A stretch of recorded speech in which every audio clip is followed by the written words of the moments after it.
வணக்கம். இன்னைக்கு தங்க விலை நிலவரம் என்ன?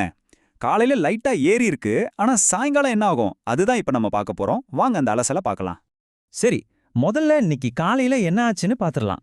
பாத்தீங்கன்னா இன்னைக்கு காலையில தங்கம் விலை ஒரு கிராமுக்கு 40 ரூபாய் ஏறி இருக்கு. இது ஒரு சின்ன உயர்வு தான், ஆனா இதுதான் முக்கியமான கேள்வியை கொண்டு வருது. சாயங்காலம் திரும்பவும் விலை மாறுமா? ஆமா, இதுதான் இப்ப எல்லார் மனசுலயும் இருக்கிற கேள்வி. காலையில ஏறின விலை சாயங்காலம் திரும்பவும் மாறுமா?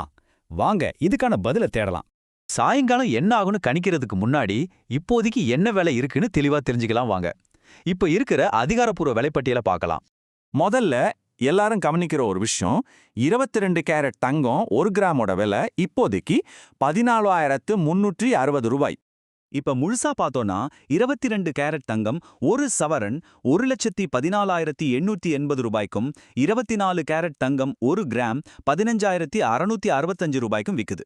வெள்ளிய பொறுத்த வரைக்கும் 1 கிராம் 275 ரூபாய். இதுதான் இப்போதைய நிலவரம். ஓகே, இப்ப கரண்ட் ரேட் என்ன நமக்கு தெரிஞ்சிருச்சு. சரி, இப்ப நம்மளோட முக்கிய கேள்விக்கு வருவோம். சாயங்கால விலை மாறுமா மாறாதா? விஷயம் என்னன்னா, அனாலிசிஸ் படி இன்னைக்கு சாயங்காலம் ஒரு பெரிய அதிகாரப்பூர்வமான விலை மாற்றம் வர்றதுக்கு வாய்ப்பு ரொம்ப ரொம்ப குறைவு.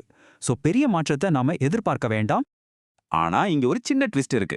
பெரிய அளவுல விலை மாற்றம் இருக்காதுன்னு சொன்னாலும் ஒரு சின்ன சரிவு வரலாம். ஆமா, 1 கிராமுக்கு சுமார் 30 ரூபாயிலிருந்து 80 ரூபாய் வரைக்கும் விலை குறைய வாய்ப்பு இருக்கு. சரி, விலை மாறாது இல்லைன்னா லைட்டா குறையுன்னு சொல்றாங்களே, அதுக்கு என்ன காரணம்? இதுதான் ரொம்ப சுவாரஸ்யமான பகுதி.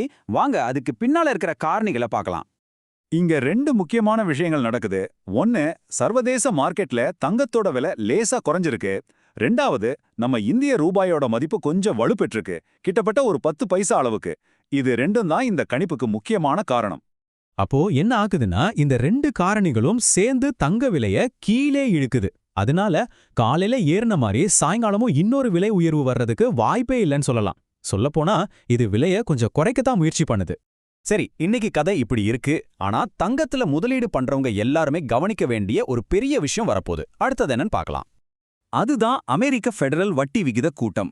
சுருக்கமா சொன்னா, அமெரிக்காவோட சென்ட்ரல் பேங்க் வட்டி விகிதத்தை முடிவு பண்ணுவாங்க. இது ஏன் நமக்கு முக்கியம்னா, அங்க வட்டி விகிதம் குறைஞ்சா தங்கம் ஒரு நல்ல முதலீடா மாறி அதோட விலை உலக அளவுல ஏறும். அப்போ நம்ம கவனிக்க வேண்டிய தேதிகள் என்னென்ன? இன்னைக்கு ஏப்ரல் 16 நம்ம ஊர் விலைய பார்த்துட்டு இருக்கோம். ஆனா அடுத்து ஏப்ரல் 28, 29 தேதிகளை நோட் பண்ணி வச்சுக்கோங்க. அன்னைக்கு தான் அந்த அமெரிக்க ஃபெடரல் கூட்டம் நடக்க போகுது. சரி, இப்போ நம்ம கடைசி கட்டத்துக்கு வந்துட்டோம். விஷயம் இன்னைக்கு விலை ஏறுதா இறங்குதான்றது மட்டும் இல்ல. இன்னும் 2 வாரத்துல அமெரிக்கால எடுக்க போற ஒரு முடிவு உங்களோட சேமிப்பை, உங்க கையில இருக்கிற தங்கத்தோட மதிப்பை எப்படி பாதிக்க போகுது? இதை நீங்க யோசிக்க வேண்டிய விஷயம்.